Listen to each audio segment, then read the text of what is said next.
സിദ്ദീഖ് റളിയല്ലാഹു അൻഹു നബി സല്ലല്ലാഹു അലൈഹി വസല്ലം തങ്ങളിൽ പൂർണ്ണമായി വിശ്വസിച്ചയാളാണ്. ഇത് ഏതൊരു അനുയായിക്കും നിർബന്ധമാണ്. അനുയായികൾ അതേ പണ്ഡിതന്മാരെ അംഗീകരിക്കുന്നവരാകണം, പണ്ഡിതന്മാരുടെ വാക്കുകൾ അംഗീകരിക്കുന്നവരാകണം, പണ്ഡിതന്മാരെ തുടരുന്നവരാകണം, പണ്ഡിതന്മാര് പറയുന്ന വാക്കുകൾ മുറുകെ പിടിക്കുന്നവരാകണം, പണ്ഡിതന്മാരെ ചോദ്യം ചെയ്യുന്നവരാണ്. നമ്മുടെ തരംതാഴ്ന്നുകൂടാ. പണ്ഡിതന്മാരൊരു കാര്യം, ഒന്നിച്ചൊരു കാര്യം തീരുമാനമെടുത്താൽ അവിടെ അടിയുറച്ചു നിൽക്കാൻ നമുക്ക് സാധിക്കണം. അതല്ലേ സയ്യിദുനാ അബൂബക്കർ സിദ്ദീഖ് റളിയല്ലാഹു അൻഹു നമുക്ക് മാതൃക കാണിച്ചു തന്നു. അവിടെ തെളിവിന്റെ ചോദ്യമില്ല. നബി സല്ലല്ലാഹു അലൈഹി വസല്ലം നിങ്ങൾ അങ്ങനെ പറഞ്ഞിട്ടുണ്ടോ? എന്നാൽ പിന്നെ ഞാനത് വിശ്വസിച്ചിരിക്കുന്നു. എനിക്കവിടെ എങ്ങനെയാണത് കഴിഞ്ഞത്, എങ്ങനെയാണ് ഇതിന് സാധിച്ചത്, അതെങ്ങനെയാണ്, ഏതൊക്കെ സൗകര്യങ്ങളാണ് ഉപയോഗപ്പെടുത്തിയത്, എനിക്കതറിയേണ്ടതില്ല, ഞാനത് അന്വേഷിക്കേണ്ടതില്ല, ഞാനതിന്റെ പിന്നാലെ പോകേണ്ടതില്ല. കാരണം ഹബീബായ നബി സല്ലല്ലാഹു അലൈഹി വസല്ലം തങ്ങൾ കളവ് പറയൂല. ഇതുറച്ച് വിശ്വസിച്ച നബി സല്ലല്ലാഹു അലൈഹി വസല്ലം തങ്ങളെ കൂട്ടുകാരൻ സയ്യിദുനാ അബൂബക്കർ സിദ്ദീഖ് റളിയല്ലാഹു അൻഹു അടിയുറച്ച് വിശ്വസിച്ചു. ഇത് എപ്പോഴും എല്ലാവർക്കും നിർബന്ധമാണ്. ഒരു തീരുമാനം പറഞ്ഞാൽ അതെന്തിനാ അയാൾക്കെതിരെ അങ്ങനെ ഒരു തീരുമാനം? നമ്മൾ ചോദിക്കേണ്ടതില്ല, നമ്മൾ അറിയേണ്ടതില്ല. നമ്മൾ ജാഹിലീങ്ങളാണ്. അതേ ഇപ്പൊ ലോകത്തൊട്ടാകെ ഔലിയാക്കൾ ഇറങ്ങി തിരിച്ചിരിക്കുന്ന കാലമാണ്. എല്ലാ സ്ഥലങ്ങളിലും ഔലിയാക്കളാണ്. ഔലിയാക്കൾ എന്ന് പറഞ്ഞാൽ നീളമുള്ള തലയെക്കെട്ട് കെട്ടുന്നവരാണ്. തെറ്റിദ്ധരിച്ചു പോയി ചില ആളുകൾ.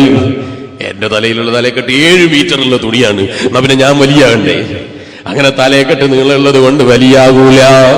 അതുപോലെ തോളിലിടുന്ന ഷാളിന്റെ വലിപ്പം കൂടിയത് കൊണ്ട് വലിയാകൂല. വലിയെന്ന് പറയുന്നത് തലയെക്കെട്ടിന്റെ വലിപ്പം നോക്കിയിട്ടല്ല, കയ്യിലെ മോതിരത്തിന്റെ എണ്ണം നോക്കിയിട്ടല്ല, ഉടുത്ത തുണി മുട്ടിന്റെ താഴെയാകലല്ല. ഔലിയാക്കളെ അടയാളം അതല്ല.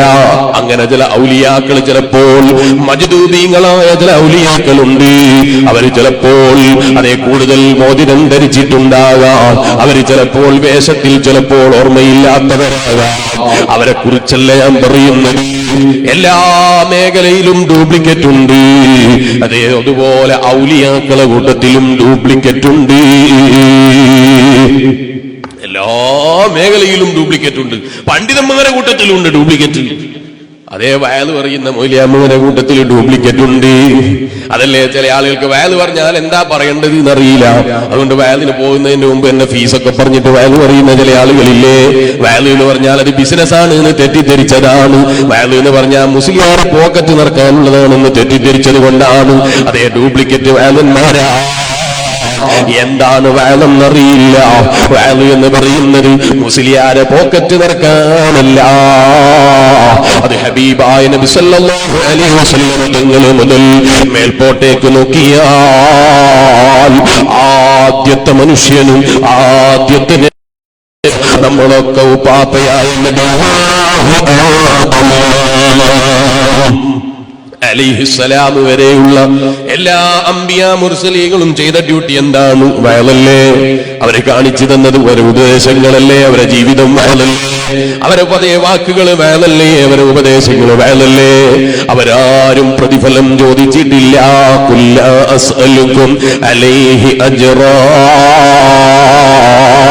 അല്ലാഹുവിന്റെ റസൂലിനോട് ഖുർആൻ തന്നെ പറഞ്ഞില്ല നബിയേ, പറയണം അവരോട് കുല്ല അസ്അലുക്കും അലൈഹി അജ്റൻ ഇല്ലൽ മവദ്ദത ഫിൽ ഖുർബാ. ഞാൻ നിങ്ങളോട് പ്രതിഫലം ചോദിക്കുന്നില്ല. നിങ്ങൾ എന്റെ മക്കളെ സ്നേഹിക്കണം. അത് പ്രതിഫലമല്ല, അത് നമുക്കുള്ള ബാധ്യതയാണ്.